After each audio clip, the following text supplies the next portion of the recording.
Hello friends, welcome back to my channel Shaina Goyal. So friends, I hope आप सभी fit and fine होंगे, healthy होंगे और प्रिपरेशंस अच्छे से चल रही होंगी आप सभी की।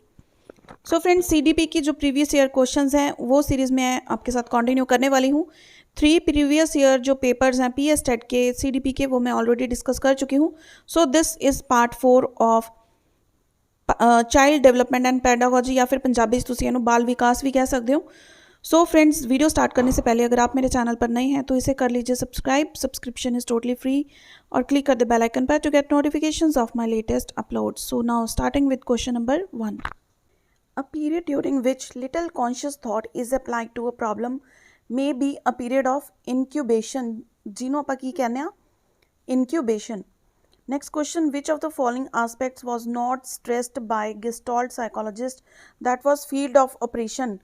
गेस्टॉल्ट साइकोलॉजिस्ट जो है ना, गेस्टॉल्ट मीन्स द होल, किसी भी चीज़ को टुकड़ों में ना देखते हुए बल्कि उसको कंप्लीट देखना, उसकी कॉन्फ़िगरेशन को कंप्लीट देखना। फील्ड ऑफ ऑपरेशन इसका कोई भी पार्ट नहीं था, ना ही इसके जो साइकोलॉजिस्ट हैं उन्होंने इस चीज़ पर फोकस किया था। तो ऑप्शन सी हमारा क्या है करेक्ट आंसर। नेक्स्ट क्वेश्चन देखिए, इफ जीन पियाजे was grading an examination you attempted, he would be most interested in how you derived your answers. अब क्योंकि जीन पियाजे की जो सबसे पहले हम बात करें कि अगर इनका इंटरेस्ट कॉग्निटिव डेवलपमेंट पे पड़ा था, वो क्यों पड़ा था? क्योंकि एल्फ्रेड बिनेट लेबोरेटरी में ये काम करते थे। वहाँ पर इन्होंने यंग्स पर और एल्डर्स पर एक ही एक्सपेरिमेंट किया और एक ही तरह के क्वेश्चंस उनको पूछे, तो वो किस कंक्लूजन पर अराइज हुए कि जो बच्चे हैं वो आंसर करते हैं सेम क्वेश्चंस को, लेकिन उनका जो सोचने का तरीका है वो बिल्कुल डिफरेंट है, कि वो अपने आंसर्स तक किस तरह से पहुंचे। तो वो जीन पियाजे क्या कहते हैं कि बच्चे का जो दिमाग होता है वो उसी स्पीड से ही चलता है या फिर उतना ही चलता है जितना बड़ों का चलता है, लेकिन उनका सोचने का तरीका डिफरेंट होता है, उनकी एज के अकॉर्डिंग होता है। सो इसलिए यहाँ पर भी हमारा आंसर क्या बनेगा, how you derived your answers. Next question देखिए, इन डेवलपमेंटल टर्मिनोलॉजी फिनाइल केटोन्यूरिया PKU जिसको हम कहते हैं, ये किसको रेफर करती है? ये एक हेरिडिटरी एंजाइम डेफिशिएंसी है। ठीक है, तो ये नाम जब भी आ जाए तो समझ लीजिए PKU is related to hereditary enzyme deficiency. Next question, the upper part of a baby develops earlier than the lower part is termed as. अब देखिए, अगर हम बात करें ग्रोथ की, डेवलपमेंट की, तो उसके प्रिंसिपल होता है, मैंने आपको करवाया था, प्रिंसिपल ऑफ डायरेक्शन। यानी कि दो तरह की डायरेक्शंस होती हैं, एक होती है हमारे पास cephalocaudal, second is proximo distal.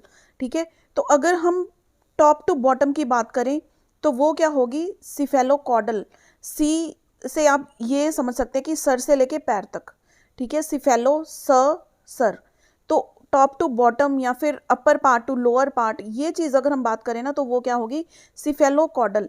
लेकिन अगर हम बात करें इनर टू आउटर, अंदर हार्ट से लेके हैंड तक, ठीक है, वो क्या होगी, वो है हमारी प्रॉक्सिमो डिस्टल। ठीक है, दो तरह की ये हमारे डायरेक्शन होती है डेवलपमेंट की in the body of a baby. Clear? तो हमारा यहाँ पर जो आंसर है वो क्या है, टॉप टू बॉटम वाला, यानी कि upper part of the body to lower part, तो वो क्या है, cephalocaudal development. Next, which of the following name combinations contain two gestalt psychologist, तो वो क्या है, Koffka, Wundt, Watson and Kohler. Next देखिए, the term intra individual differences means differences among various traits in a given individual. Intra individual differences, persons, एक तो होता है कि आपके इंटर डिफरेंसेस क्या है। इंटर मीन्स जैसे आप इंटर क्लास कंपटीशन करते हो, ये सेक्शन ए है, ये सेक्शन बी है, इन दोनों में क्या होगा, इंटर क्लास कंपटीशन। लेकिन इंट्रा मीन्स विद इन, एक ही क्लास में। तो इंट्रा मीन्स एक पर्सन के खुद के डिफरेंसेस जो होते हैं, difference among various traits in a given individual, एक ही बंदे के अलग अलग ट्रेड्स में जो डिफरेंस हमको पाए जाते हैं, मिलते हैं, वो क्या है, intra individual differences. Intra means within, अपने अंदर ही। नेक्स्ट देखिए, ultimately the effectiveness of a school program as it affects a child depends upon competence of the teacher. School का प्रोग्राम इफेक्टिव होगा या फिर चाइल्ड किस तरह, किस चीज़ पर डिपेंड करता है, वो है टीचर। क्योंकि टीचर्स ने ही उसको गाइड करना है, टीचर ने ही उसको पढ़ाना है। गलत पढ़ा दिया तो उसका कंसेप्ट जो है वो गलत बिल्ड हो जाएगा। क्लियर? तो competence of teacher is the most utmost thing on which the child depends in the school. Next, the two sciences which have largely dominated education are biology and psychology. Which of the following is not a factor influencing group organization? कौन सा factor नहीं है जो group organisation को influence करता है? Desire for security and recognition, common age and environment, या फिर कॉमन मॉरल स्टैंडर्ड्स। इनमें से कौन सा फैक्टर है? ये तीनों के तीनों ही फैक्टर्स हैं, तो नन ऑफ द अबव। हमसे नॉट पूछा है ना, ये तीनों ही इंपॉर्टेंट है, लेकिन हमारा आंसर क्या है? नॉट वाला, that is none of the above. Next, a common measure for assessing a group structure is sociogram. जहां पे ग्रुप की बात आ जाए वहां पर क्या है? Sociogram. Who did extensive research on gifted children? Gifted बच्चों पर किसने एक्सटेंसिव रिसर्च की थी? वो थे हमारे टर्मन साहब, यानी कि लुइस टर्मन ने। John Dewey's view of education emphasise education as life, यानी कि एजुकेशन को लाइफ के तौर पर देखना कि जो शिक्षा है वही जिंदगी है हमारी। According to Howard Gardner's theory of multiple intelligences, which of the following statement is true? Intelligence is not a single entity, ये बिल्कुल सही है। इंटेलिजेंसेज आर इंटरडिपेंडेंट, डेफिनेटली जो बंदे की इंटेलिजेंस है वो एक दूसरे पर डिपेंड करती है। क्लियर, हम किसी भी टाइप का ऑफ इंटेलिजेंस को अलग अलग तरह से नहीं देख सकते, वो डिपेंडेंट है एक दूसरे पर, एक दूसरे को इफेक्ट भी करती हैं। क्लियर, ऑप्शन बी भी करेक्ट है। Different types of intelligence interact and work together, ये पॉइंट भी सही है, तो हमारी ऑप्शन जो सही बनती है that is all of the above, यानी कि तीनों की तीनों सही हैं। अब देखो, जो ये इंटेलिजेंस की थ्योरीज है ना, ये भी बहुत इंपॉर्टेंट है, और ये सारी की सारी 8 थ्योरीज हैं इंटेलिजेंस की। साथ में इसका जो आईक्यू का फंडा है, जो इसके इंटेलिजेंस टेस्ट की जो बेसिक डिटेल्स हैं, ये सारी की सारी मैं एक ही वीडियो में कवर करवा चुकी हूँ। ठीक है, यहाँ पे आपको उसका जो है थंबनेल भी नज़र आ रहा होगा, इसका लिंक मैं इसी वीडियो के डिस्क्रिप्शन में दे दूंगी, तो वो ज़रूर देखिए। देखियो, एक तो होती है अपनी जो पियाजे की थ्योरी है, वाइगॉस्की एंड कोलबर्ग की, है ना, ये एक कॉम्बिनेशन बनता है। सेकंड कॉम्बिनेशन होता है आपका इंटेलिजेंस की थ्योरीज का। थर्ड कॉम्बिनेशन होता है आपका लर्निंग की थ्योरीज का, जहाँ पर हम बात करते हैं ट्रायल एंड एरर थ्योरी के बारे में, स्किनर के बारे में। सारी जो थ्योरीज है वो भी मैं एक अलग वीडियो में बता चुकी हूँ। तो सभी आपको जो वीडियोस हैं, ये मैराथन वीडियोस हैं, ये चैनल की प्लेलिस्ट में मिल जाएंगे। मैराथन क्लास 2023 जो PS टेट के अंडर है। क्लियर, वहाँ से आप इसको चेक कर सकते हैं। नेक्स्ट क्वेश्चन देखिए, when was the national policy on persons with disabilities enacted in India? ये कब इनेक्ट हुआ था? 2006 में। Then extinction occurs when a condition response is not reinforced. Extension कब अगर होती है? जब कोई कंडीशन रिस्पॉन्स को री इन्फोर्स नहीं किया जाता, यानी कि उसको दोबारा से मजबूर नहीं किया जाता उस तरह का रिस्पॉन्स देने के लिए। Then the reinforcement schedule that yields lowest performance is fixed interval schedule. Next question, the phenomena of differential inhibition is associated with discrimination learning. Survival needs motivate the organism to, तो इसका correct answer क्या है? To provide for physiological needs. ठीक है, physiological मतलब आप physically survive कैसे करोगे, फिजिकली कैसे रहोगे। जैसे हम कहते हैं कि कहाँ पे रहोगे, रोटी कपड़ा और मकान। फिजिकली एग्जिस्ट करने के लिए क्या चाहिए, हमारी सर्वाइवल नीड्स क्या होती हैं? ठीक है, वो क्या है? Motivate the organism to provide for physiological needs, option B. Next देखिए, the one major purpose of administering an IQ test to school going children is to help the teacher in making more realistic demands upon the children.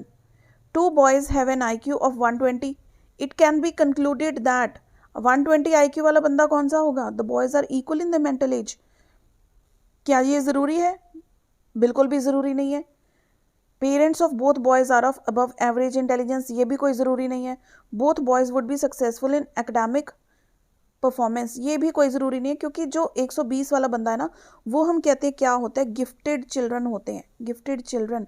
अब ज़रूरी नहीं है कि उनका जो mind है वो सिर्फ एकेडमिक परफॉर्मेंस की तरफ फोकस करे। हो सकता है वो गेम्स में अच्छे हो सकता है वो आर्ट एंड क्राफ्ट में ज़्यादा बेटर परफॉर्म करते हो। ठीक है, तो हमारा आंसर यहाँ पे क्या बनेगा? None of the above is necessarily true. Next question, brainstorming technique is essentially used for stimulating creativity, ताकि बच्चे मल्टीपल सॉल्यूशन सोच सकें एक ही चीज़ के रिलेटेड। नेक्स्ट, जीन पियाजे pointedly called his approach to child development as, क्या बोला था जीन पियाजे ने अपनी अप्रोच को? Genetic epistemology. Option C is the correct answer.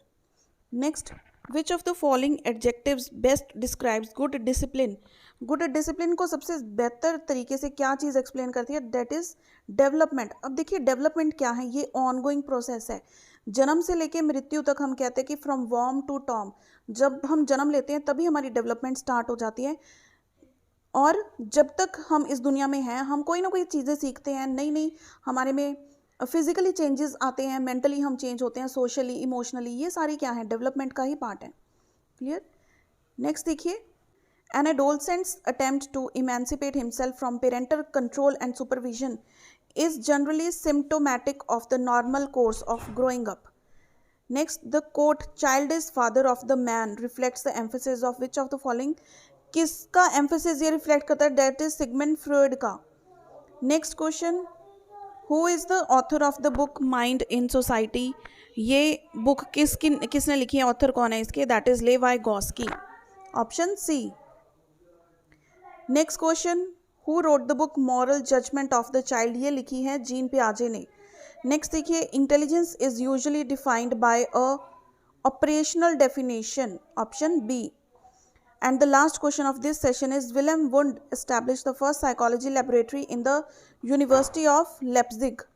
ठीक है, तो यहाँ पर देखिए हमारा ये जो सेशन है part 4 of CDP previous year papers of PSTET ये भी कंप्लीट होता है फ्रेंड्स, और इसके आने वाले कुछ और सेशंस जो है मैं लेने वाली हूँ आपके लिए। तो देखिए आपके जो एडमिट कार्ड्स हैं ये रेगुलर जो डेट है ना इसकी टाइम ये बढ़ाते जा रहे हैं। गॉड नोज़ की हो सकता है आपकी जो एग्ज़ाम की डेट है वो भी शायद ये आगे को कर दे। तो होपफुली जैसे भी कोई नई नोटिफिकेशन होगी मैं आप लोगों के साथ शेयर करूँगी। तो फ्रेंड्स ये वीडियो आपको हेल्पफुल रही हो तो इसे लाइक एंड शेयर ज़रूर कीजिएगा, और see you in the next video. Till then keep watching friends.